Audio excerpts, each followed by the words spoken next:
We're trying to capitalize on the region's tremendous culinary history. To document and to celebrate the food of not only New Orleans and Louisiana, but the whole South. And bring some of the people who make that happen out here to Jefferson Parish, where people can have access to them. We love food in this area, and so it brings people out, and it's a great thing to come to the library. Everything we do is free of charge and open to the public. If we could make people actually have a library card in order to get in, that would be even better. Nothing requires registration. It's free education. You can't beat it.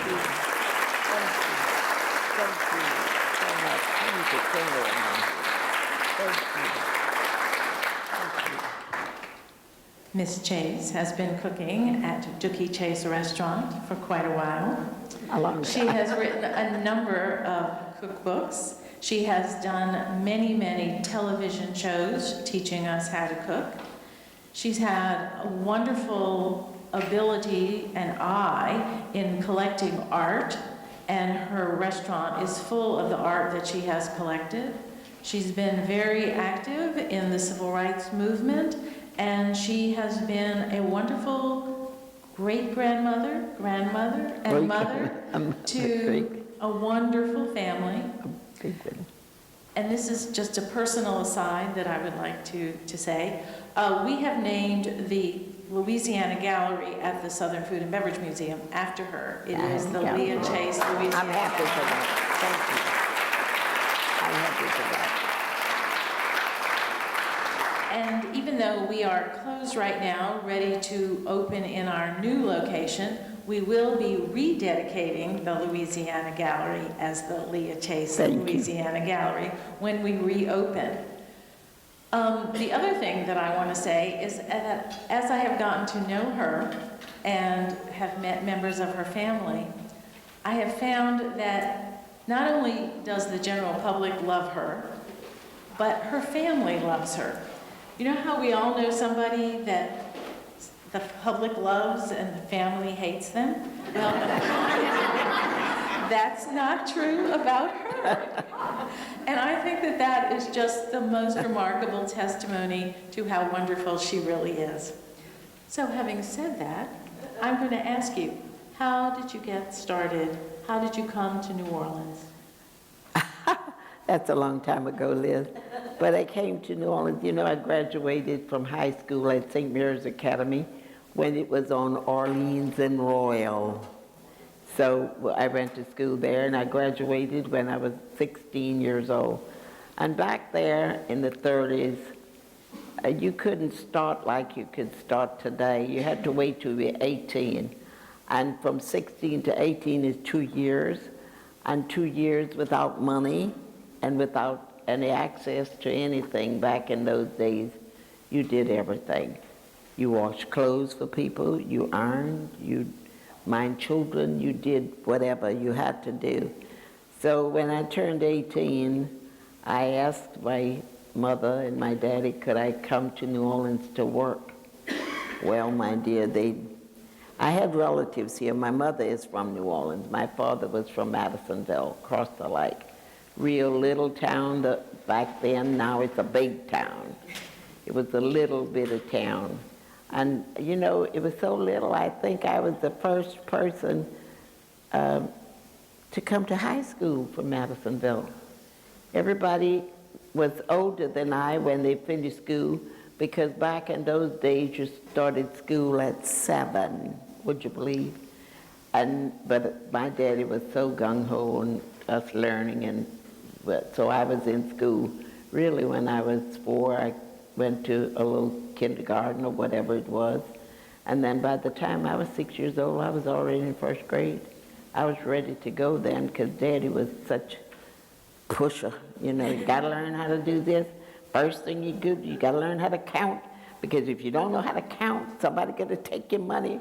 Didn't have any for them to take anyway. But anyway, you had to learn how to count. So I started pretty young. So at 18, I came to New Orleans to work.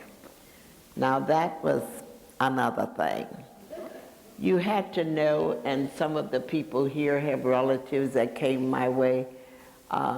the Creoles, as we call them, the Creoles de couleur, or the Creoles of color, would never dream of going to work in the French Quarter, my dear. Oh my God, that was a no-no. They always sewed in the factories, great seamstresses, great seamstresses. They sewed for Haspel Brothers, made all those seersucker suits that people wore, and did all that. Well, I could do that. I could sew, I could do that. But I just, I guess I was a little bit militant way back then. I thought, I can't sit down on the machine and pitch out pants pockets all day long, So I got a job as a waitress in the French Quarter. Well, ooh, that was something else, yeah. For one thing, I had never seen the inside of a restaurant in my life. There was, black people didn't have any restaurants as we know them today, as they were in the quarters. We didn't have that.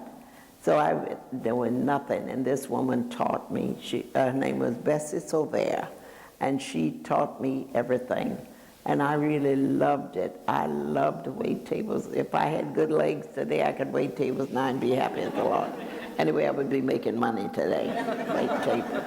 But it was those days, and I learned to love the business. Always wanted a restaurant for myself. Never had the money, never had the means. I was fairly good looking in those days, coal black hair, blah, blah, blah, blah, blah, everything going for me, but nothing. So I had friends who said, Leah, we could put you up in business and we could do this. Well, I knew Daddy was back home, and I couldn't let any men do anything for me, because that would be a no-no. And then I wasn't that dumb. I knew I'd be owing you my life, and I can't owe you my life.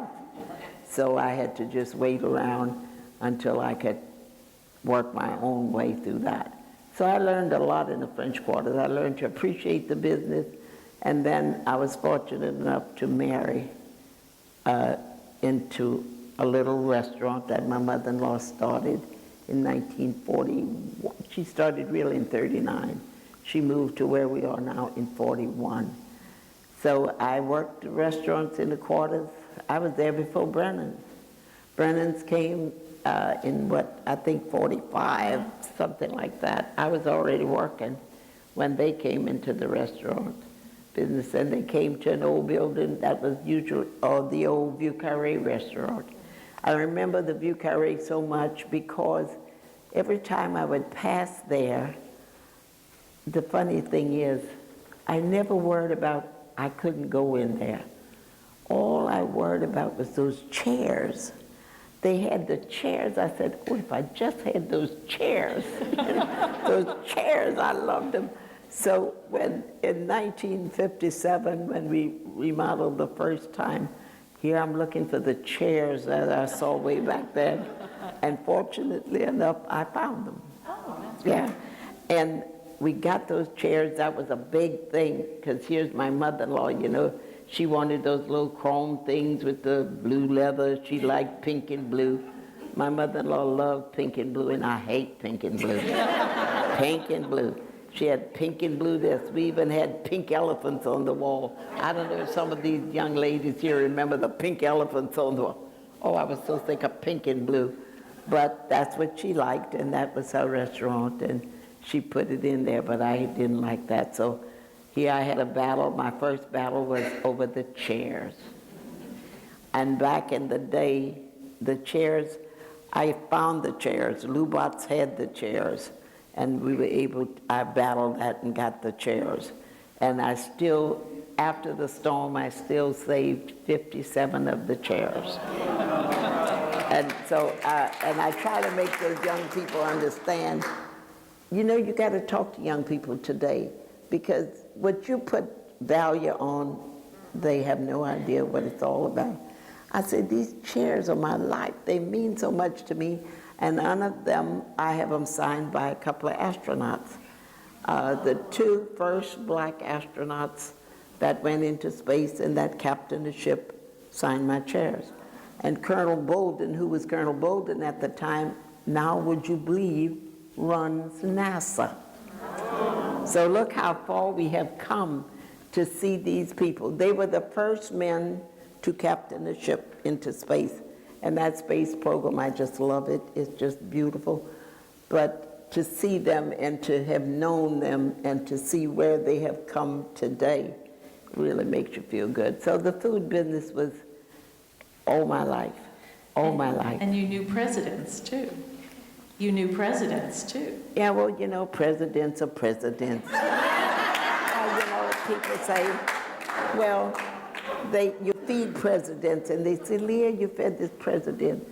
That was wonderful for me, and I'm grateful for that.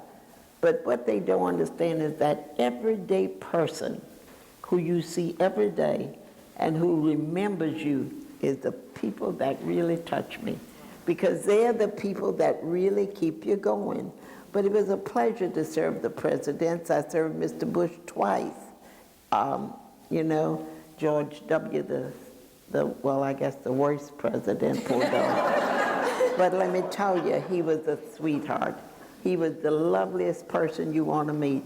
And after he came, the first time he came was with his entourage, and I served them dinner, and John Fosse was a sweetheart to me. John Fosse came, brought his whole crew down to help me serve the president, because at that time I wasn't open. I didn't have anything, but John came and brought his whole crew down, and I had to tell the president, it's the first time I ever saw John work a sweat. I said, Mr. President, he worked hard for you, he got a sweat on there. But it was good serving him. And then he was so kind to me, I couldn't believe this man. Every time he came to New Orleans, he sent for me. I said, well, maybe it's to protect him from the shoes they were going to throw at him. I don't know. But he always sent for me. So one time, he said, I want you to come to dinner with me at Commander's Palace. Okay, so I get there and I go to Commander's Palace. And the waiter said, but Miss Chase, look, you're sitting right next to him. Okay. So I sat there and he said, Leah, you want to fix breakfast for me? I don't really want to get up and fix breakfast for you for 8 o'clock in the morning, but how can you turn the president down? So that was so nice. We served the president, and he had the president of Mexico and the prime minister of Canada. So I got the opportunity to fix for them, and I served them braised quail and grits and catfish and breakfast shrimp and all that. He loved it. He said, I never had grits and quail before. I'll try that again. So he has been really kind to me through the years. He's very kind. And when Mr. Obama came along, well, that was a long story, because I couldn't focus. Liz, you know, I don't know if all the rest of the black people thought, I could not believe in my lifetime that I would see an African-American president. I just didn't believe it. I said, Miss Clinton gonna pull the rug under you, brother, as soon as she gets the chance. I said, so I watched that all the way, even up to the convention. I said, she got something up her sleeve, she gonna pull the rug under you, brother, that's it. But sure enough, she didn't, and he won. Well, that was unbelievable to me. For me, I never thought I would ever live to see that. And it's just a natural thing. You just didn't think you would see a black man get over a white woman, you know. I just didn't understand that. It was hard for that to sink in, but it sunk in. And Mr. Obama came and he ordered his gumbo, and then he puts hot stuff in my gumbo. You know, I said, Mr. President, you don't put hot stuff in my gumbo. You gotta taste it first. Don't put hot stuff in my gumbo. So he said, but I like hot stuff. But what you know from Chicago about gumbo? Nothing. You know anything from Chicago. So we got along pretty good, but everybody in the country knows that Mr. Obama put hot stuff in my gumbo. And that was a no-no. But things have been going good for me, and I can't believe myself. I came from nowhere. I was poorer than any person you see living poor today. That I see things that to me wasn't poverty back in the day. It wasn't, you know, we were just poor. And the funny thing about it, in Madisonville, here we were the poorest thing because my mother had all those children. My mother had 14 children, she raised 11. And here we are with all those children. And you know, when you born, like I was born in 23, depression started when 29, and you really didn't get over that until 40, 10 years, 39, 40, before you saw daylight. So we didn't have anything.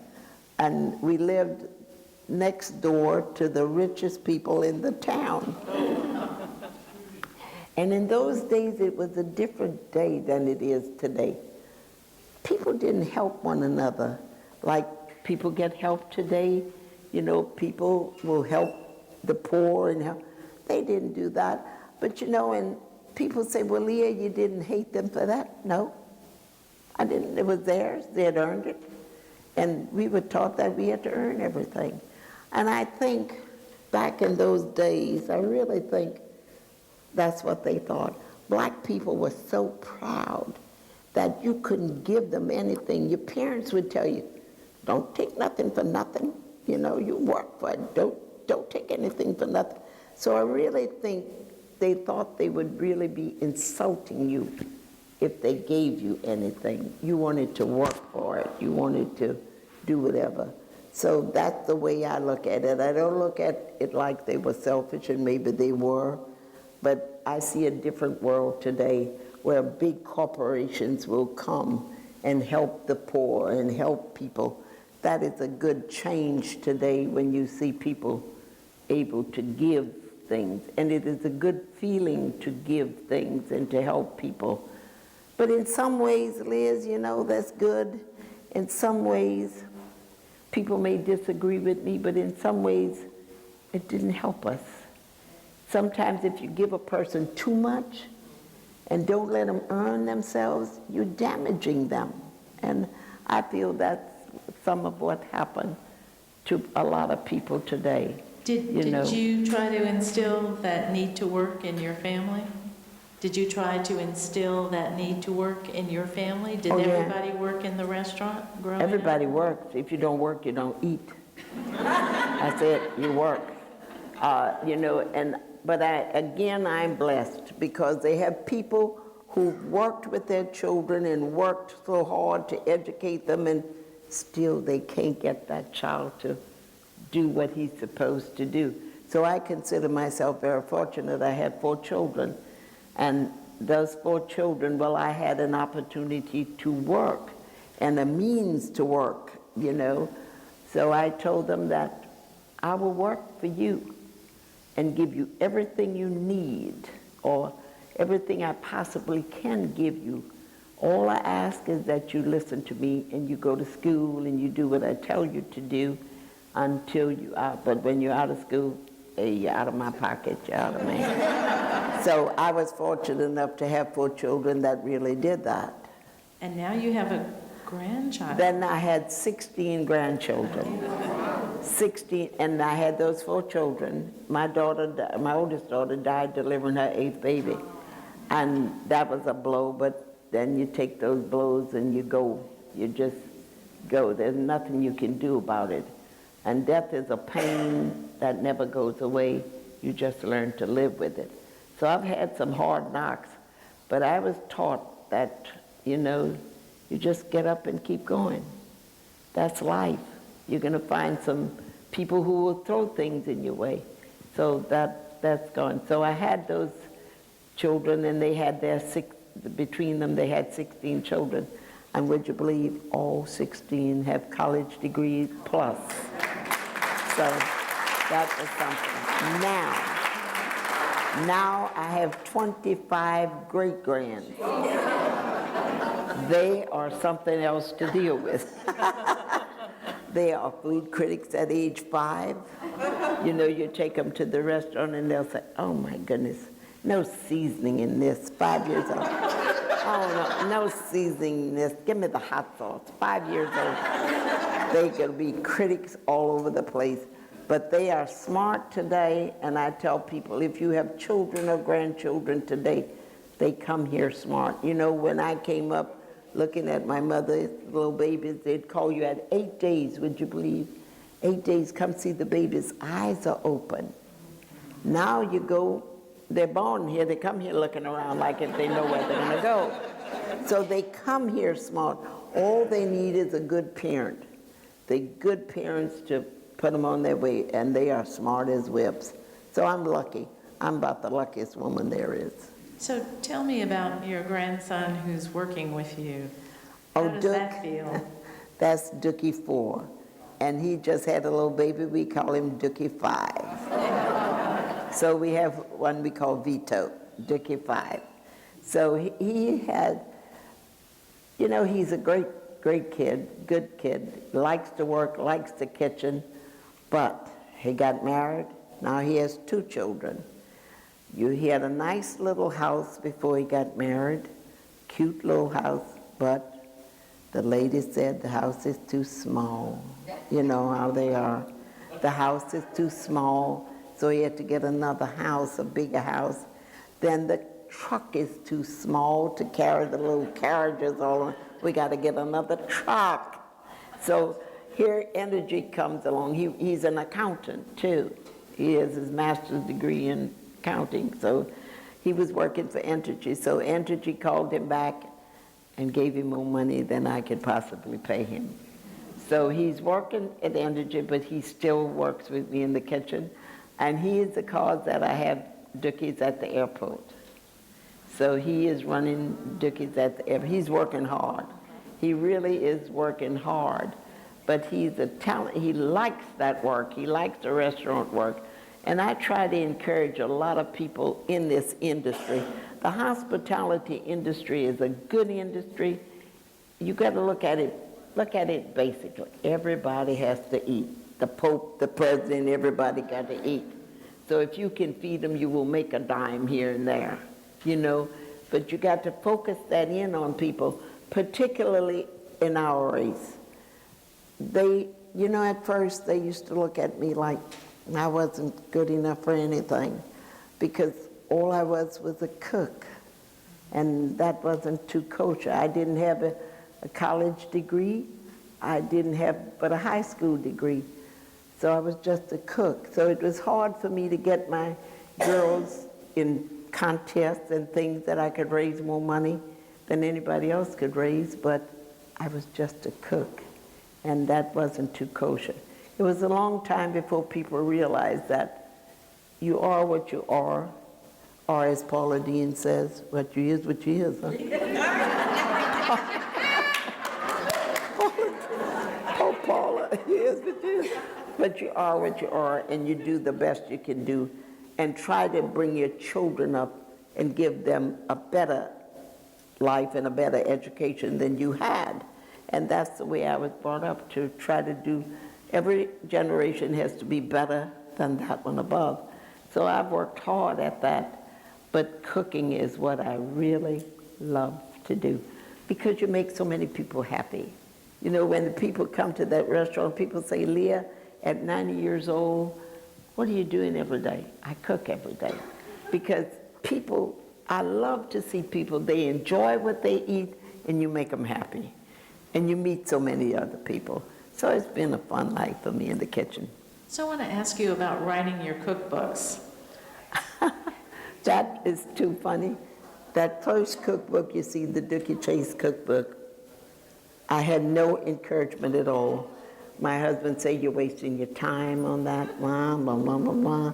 You're wasting your time. And when the publishers came to me, Dr. Calhoun was then living with Pelican. He owned Pelican. And he came to me and he said, I would like you to write a cookbook. I said, but I can't. I cannot do that. He said, yes, you can. I said, but I can't. I can't do that. So, and I said, I cook every day, but I don't do this, that, and the other. So he said, I'm going to let you think about it. And then I met this man that I've known. His name was Dr. Howard Thurman, a black theologian. And he was a great inspirational speaker. He was so good. And one day Howard Thurman spoke in Atlanta at Spelman College. And he told those children there, and I was then friendly with the president, Scott she was then, and she brought me his speech. And he said to those children, you know, there's a genius in every one of you. There's a genius in everybody walking. He said, but people don't sit down quiet and let it come out. They're so busy hustling and bustling. You really going about your life. You don't really know what you can do. And I thought about that, and one day I said, I'm going to give it a try. And do you know that first cookbook you see there, I wrote by hand. Everything, I just sat down. Of course, the commas were in the wrong place, and the period might have been in the wrong place, but somebody was there to correct it. I just wrote every day and got that first book cut out. So if you sit down and think about, you would be surprised what you can do, but you have to kind of slow yourself down a little bit. So that's how I got those cookbooks written. And what about getting on television and doing those demonstrations on TV and having your own show? That took some guts, because I tell you, when I think about my life, I don't know how I did the things I did. Sometimes I think I was really a little wacko, but I just did them, and I pray a lot, you know. Oh, and sometimes I guess God say, I'm sick of you. But I just say, look, God, I don't know what in the world I'm doing, but I'm going out here. And I would just go out there, not knowing a thing about what I'm doing, but I just go out there and do it. And it worked for me, but I tried hard, I prayed hard. When I got back home, I said, thank you, Jesus. The next morning, come on, Jesus, you got to help me again. Get there. I guess he said, I'm sick of you. You know, but you just do that and you keep going. Until today, I just do not know. I was telling my grandson today, Dutch Moriel was my dear friend, and he would, when he became mayor, well, that was a big lift for all of us, because then we began to feel like we were a part of things. You see, we had Moon Landrew before him that really lifted us a bit up. Dealer Seps Morrison before him started that little feel that you felt worthy of things. But to have somebody of your own race somewhere in the leadership position, you feel a little better. You feel like, here I am a big part of things. So Dutch had these 40 ducks in his freezer, and Sybil said, Dutch, get them out of my freezer. I don't want those things in there. You know, people would come and give it. So, and everything Sybil told him she didn't want, he dumped in my lap. So here I go, the 40 ducks. So we had the 40 ducks, and that began the duck dinners. We had them upstairs, and that was the year of the police strike. Well, my dear, we never had one woman ever at these duck dinners. No woman allowed. I was the only woman there.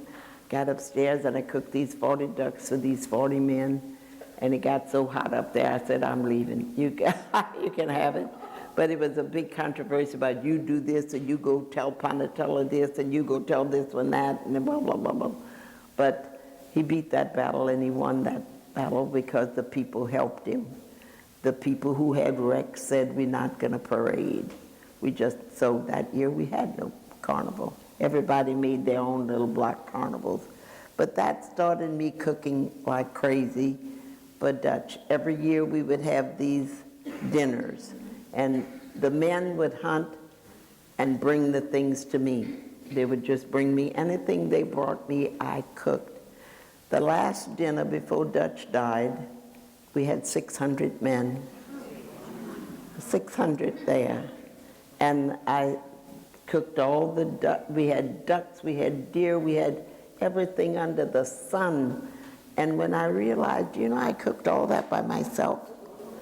And Emily was living then, and she would bring it and set it up and have it all ready. And you had to know Dutch, he was picky about everything. You had to have glasses for the wine, glasses for the water, and all that kind of thing. But I don't know till today how I did that. Sometimes I don't even know how I did half the things.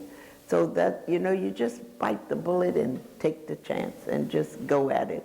And that's the way I just go at life. I just go at it. And things worked out really, really good for me then. And I'm going to have another wild game dinner this year. I don't know who will be there. All my old friends are gone. Probably all of them were gone. Harry Lee was a big supporter of this thing. I liked Harry a lot. He was good to me too. See, that's why I tell you, look at people and you hear about them. Now, Harry Lee, according to the books, was such a big segregationist. Some people refer to him as a racist, whatever that is, I don't know. But, but he wasn't. He was the kindest man to people, and you would not believe the things that Harry Lee did to people, black people, different people, but he just did them. So Harry and I was good friends. I liked him a lot, but he was just Harry Lee. Whatever he was, he was. And sometimes you look at a person and you say they're this, that, and the other, and I knew all of them. That was really just not there. People say, F. Edward Hebert, people thought he was the worst race. I cooked for Hebert until he died. Went to Hebert, there's a bus at Delgado of F. Edward Hebert, and I was the only black person to sit there and look at that bus being unveiled and hear and talk about the man who did it, the artist who did it. So when I kept hearing the artist did this and the man did that, and he went to Xavier, I said, well, you gotta be black. He went to Xavier. Sure enough, it was Frank Hayden from Baton Rouge, a black man. Now that's who F. Edward Hebert had to do that bus. So you see, you got to dig deeper into what people look at on the surface, and you got to look at them different. Some people are raised the way they are, but I look at people different. And I tell people, just like you look at art, you may not like it the first time you look at it, take another look. You might see something, and that's the way you have to do people. That's the way you have to do life. You look at them and you say, oh, this is the worst man in the world, or this man is the worst thing in the world. Stop, take another look, and you'll look a little deeper. You'll find something good. And I try to find good things in people. I try to find and don't look at the bad things, because everybody you look at, you're going to find something good in that person, something that person can teach you. And that's what got me through life. Everybody in the world. And my restaurant's right across what was from the project at that time. Now we got nice housing over there. It's not the project anymore, my dear. It's Lafitte Carter now. We got nice things going. But I had the people over there. And, if you treat people like people, I'll never forget this man. And he, I don't know, the man was the worst junkie in the world, the biggest dope addict ever. So one day, he's sitting by my bar. I go out there, I say, Mr. Bundy, darling, you can't sit at my bar because the people know you. And if they come in here and see you at the bar, they won't want to come in my restaurant anymore. They won't want to come. So please, darling, don't sit at the bar. Don't do that anymore. Okay, Miss Dookie? And look, okay, Miss Dookie, if you... Oh, Miss Dookie, I don't know why I'm like I am. You would think if I came out the project, I said, doggone it, you're worse than anybody in the project. But he went on to do a lot of things, but he listened, and he never sat at my bar another time. So, if you talk to people right, they can be the worst people in the world, and you just talk to them and they will understand, but you just try to find good in everybody. So I'm going to ask the audience, because I think they might have some questions, if you have any questions. Anybody have any questions? Yes, okay. When did you start collecting art? The question is, when did you start collecting art? That's another thing in my life that I don't know. I started in 1972. I had one friend that she was the only African American on that museum board. And she brought Jacob Lawrence, who was a great African-American artist, to the museum. And she said, Leah, you must come. And those people here know who I'm talking about. All the Creoles of color here know I'm talking about Celestine Cook. And she said, Leah, you have to come to this. Oh, I say Celestine, I don't know a blooming thing about art. I don't know. I had never been in a museum, my dear. We couldn't go in a museum, so I'd never been in a museum. I don't know from nothing. So I go there, and I think in the museum you got to dress up, so I put on the best thing I could have to put on and go sit there. And I said to myself, I'm not going to know one earthly thing this man is talking about because I don't know anything about it. So I went and I sat in that auditorium, and it was Jake Lawrence. He was the first African American to show in that New Orleans Museum of Art. And she brought him here. And I listened to Jake, and Jake was a little older than I am, but he came up through that WPA program where they taught him art. So he learned art, and by him talking about his background, see, I could relate to that because I knew where he was coming from. Didn't know his art, I didn't know that, but I knew where he was coming from. So I learned a lot then, and I had that first Jacob Lawrence piece, and I started from then on. And there was no, at that time, there was no gallery in this city that would handle African American artists' work. So I put it up in my restaurant, you know, and that way everybody could see it and everybody could learn. And it's all about learning. It's all about teaching people what you have and if you teach them. And it has worked well for the community. Now African Americans appreciate art. They may be like me, they don't understand it worth a dime, but anyway, you look at it, you make whatever you see come out of it. And I remember here comes King Tut. So I get this big poster of King Tut, and I put it on my wall. A little boy from across the street, the project comes, and he said to me, Miss Dookie, I know about King Tut. Oh, I said, that's nice. He said, I went to see King Tut at the museum. My class went. Oh, I said, that's very good. He said, Miss Dookie, is King Tut black? Now, how in the world you want me to know what King Tut was? Behind this gold mask, I don't know. So I said, well, where was King Tut from? Africa, okay. I said, well, who's from Africa? Black people, okay. I said, well, do you think he'd let anybody come and rule his town? He's black. So, so today, we don't know. But it was interesting for him to ask that. Who is this King Tut? Was he black? I don't know what the heck he was.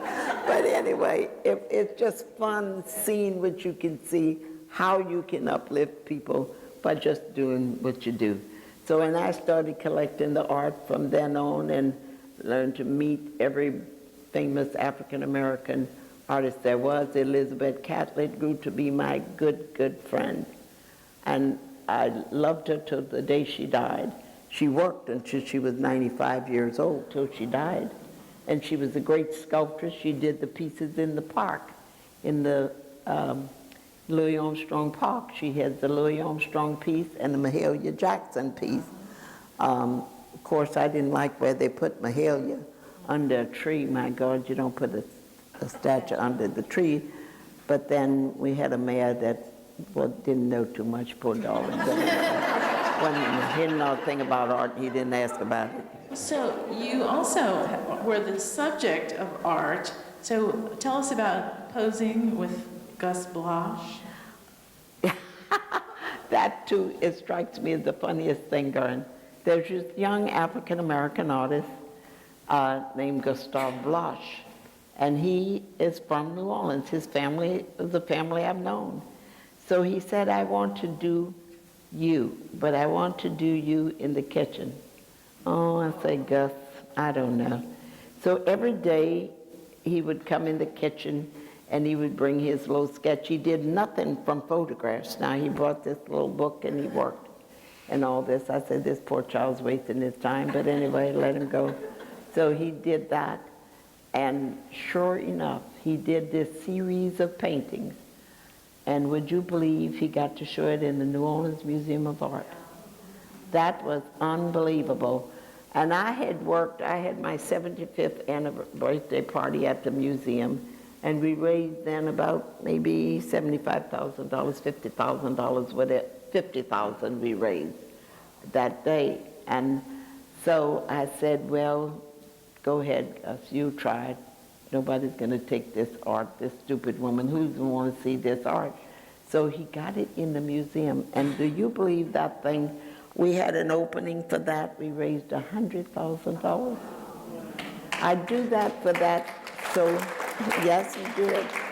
And thanks to my good friend, we had up to $80,000. And this man's father was always a supporter of mine. And little Jimmy Coleman came up, and we had $80,000. And he said, I'm putting up $20,000 to make you have $100,000.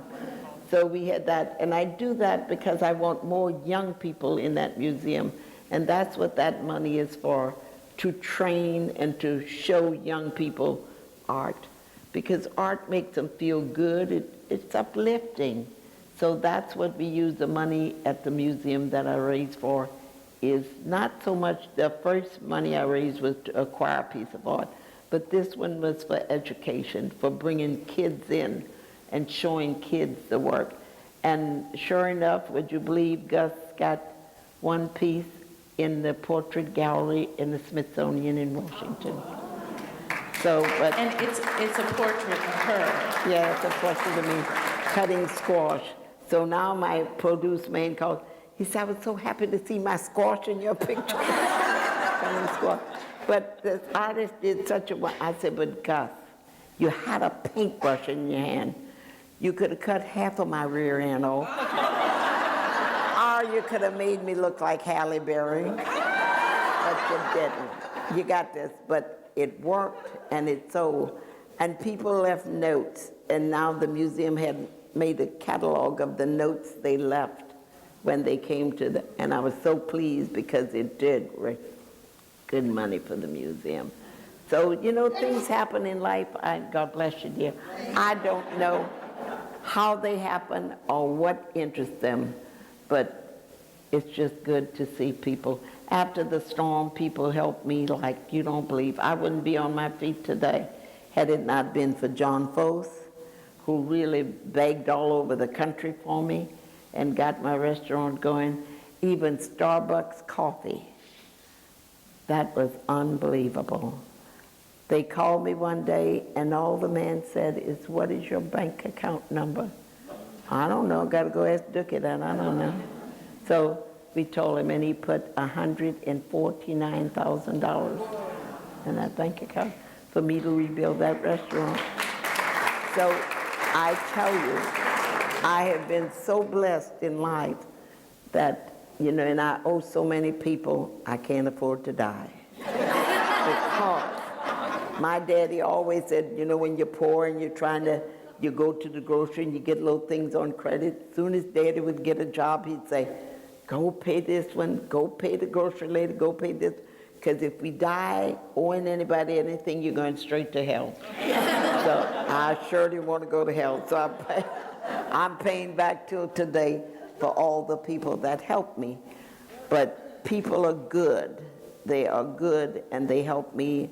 And all the way I pay them back is I try to do for other people. I try to help wherever I can to help somebody else or help organizations up and do what you do. And I just enjoy doing that. Thank you. Thank you. Thank you. Thank you. Thank you so much. Thank you, thank you, thank you. That is so much. Thank you. So